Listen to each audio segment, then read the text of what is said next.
here to hear all sides of the story.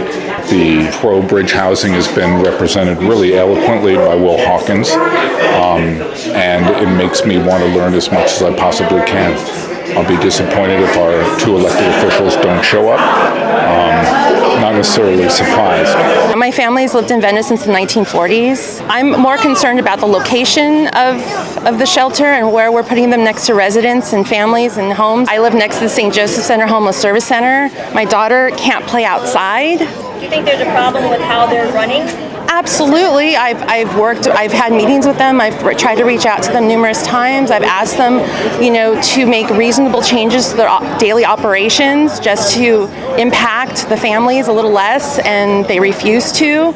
Putting this bridge shelter surrounded by residents, it's just going to be more of the same. There's no city in America that has a greater gap between wages and housing affordability than Los Angeles. It's not just people who don't want to work or just want to hang out at the beach that are sleeping in cars and camping on the sidewalks all over LA, and especially in Venice.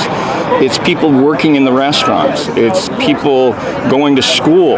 This claim that Venice has more than its fair share of homeless people is absurd. The fact is it's got more than its fair share of rich people. It doesn't have its fair share of affordable housing. And until we get the affordable housing, we have every right to sleep in our vehicles and camp on these sidewalks. And people is turning out like a nice crowd here, and people need to get on him and let them know. You know what I'm saying? I mean, shelters is not the solution. It's only temporary. We need is permanent housing. A third of the Triple H money has already been spent. Nobody has been housed. Now they claiming the 10,000 units that they promised Triple H voters has been almost cut in half. We need permanent support housing to get people off the streets. 100 people may go in shelters. You got some people that, may want to go in, older folks with disabilities and stuff like that. I'm not going to say no to that. You know what I'm saying? I mean, people feel safe when they want to do that. That's the option for them, right? But everybody ain't going to go in. You put more money in the shelters, $20 million, and then you put $29 million into enforcement, right? So the focus is on enforcement, not in shelters. You got 1.3 million for each shelter in every district, right? Now, how long is 1.3 million gonna last in a shelter in a district with 100 people in it? It's not even gonna last probably the end of the year. The majority of that money is going to LAPD to criminalize and basically push people from one neighborhood to another neighborhood. That's why all the NIMBYism is growing up like you got in Koreatown. Now it's starting in Venice. You know what I'm saying? I mean, it's going to be in every neighborhood, including yours next, until this mayor solve the problem. You voted to send them to the inner city. You voted to send them to a different city. You're trying to take a problem from Venice and put it on a different part of the city instead of finding a solution. You just want to put people in hotels. So what's your solution? My solution is yes, we need a shelter. Just let people sleep on the street. What happened to the hostels that were here? I just want to know. So your solution is to let people sleep on the street. If that's what they want to do and this is their home, if you guys want to keep jacking up rents to $5,700, leave our people alone. People used to be able to afford $300, $400, $700, $900 a month rent in a community that accepted everyone that was culturally diverse. Now people are getting kicked out of their home because they realize that they've now dubbed this Silicon Beach, which it's not. My apartment that used to go for $1,400 is now an Airbnb that goes for $4,700. So it's not so much people running around on drugs. When you leave your house and you're now homeless and you're on the streets, a lot of people turn to drugs and alcohol to cope. More shelters, more services, more homeless. We can't have shelters at the beach. We can't have shelters in neighborhoods or by schools. It's just going to bring more transients and more vagrants here. 90% of all police and fire calls are due to homeless. Either problems with the homeless or homeless people calling them.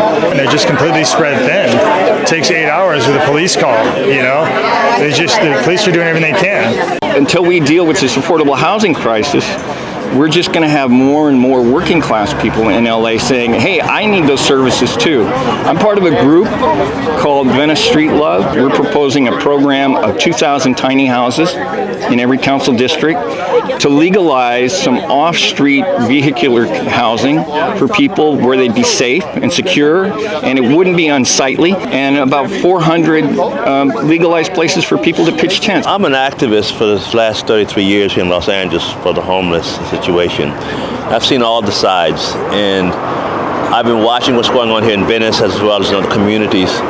And I recognize that building shelters is not going to work. It just creates more mini skid rows in various neighborhoods. And by building so-called bridge housing or shelters, even my Dome Village idea, it's just not a good idea if you don't have a back door, a way to end it. Because if it stays, and that will stay, you're going to create many skid rows. From what I've been hearing and understanding, they're not behaving in a democratic form. They're just kind of running slipshod over the people and trying to force something upon the community and not really even speaking with the community about their feelings and their concerns. I guess it's politically correct to say you want to put up shelters to help the homeless. I did a lot of activism. A lot of what you see today in homelessness is a result of the work that we did back then. Some of it good, some of it bad. Justiceville, look it up. We were the first politically oriented homeless encampment in Los Angeles. You need someplace realistic where people who are on that level of society can go and start their lives and be really productive. You could build shelters all over the city if you wanted to, everybody's neighborhood. Now where do these people go in Los Angeles to live? If rents in LA County, according to the County Board of Supervisors, is $2,500, if working class and working poor people can hardly afford $2,500 a month for rent plus utilities, etc., how do we expect people in shelters and missions and on the sidewalks and so forth to do? Average, everyday, hard-working people, smart-working people have no idea that the city and the county has literally given up on fixing this. They can't. So what they're doing is they're shuffling things around, making the average person out there who's not astute in these issues believe and think that they are doing something when all they're doing is basically sweeping sand on the beach. We're screwed. The homeless are screwed. The residents are screwed. Society is screwed if we do not come up with some better way of dealing with it. And what I'm calling for, and been calling for 33 years, is the use of land outside of the urban centers where it's not so crowded, i.e. former military bases. I'm working with a gentleman now who has ranch land in Santa Monica Mountains, willing to use his private property to set up dome villages or what have you, to begin to take people there and retrain them. Because the city, the county, and the country has allowed this situation to go on, what has happened, these folks have become acclimated to the environment. And what you might think is misery, that is their tranquility in the misery. What you might think is mental illness, that's simply an adaptation to survival. And that's why they can sleep. I did it for 8 years. I know what it's like. It was embarrassing. It was very difficult at first to lay my little skinny body down on a piece of concrete on a sidewalk in public view. But after you do it 2 or 3 times, your body adjusts. And you adjust to the cold, you adjust to the heat, you adjust to the filth, you adjust to everything. And you realize, like a slave that wandered off a plantation, tasted freedom, there's nothing in the world that will get you to go back. So we've got to deal with that mindset. And where does that mindset come from? And where do we change that mindset to one of being productive? And right now, I understand the survey came out, 43% of the so-called millennials making even $250 a year are saying we don't want to work more than 2 years. And the question is why? We're tired of the rat race. We can't keep up with this stuff. We're sick of it. So we're not going to. So basically, the millennial and the homeless are making a statement about our society. We must decentralize the population. We have too many people on top of each other.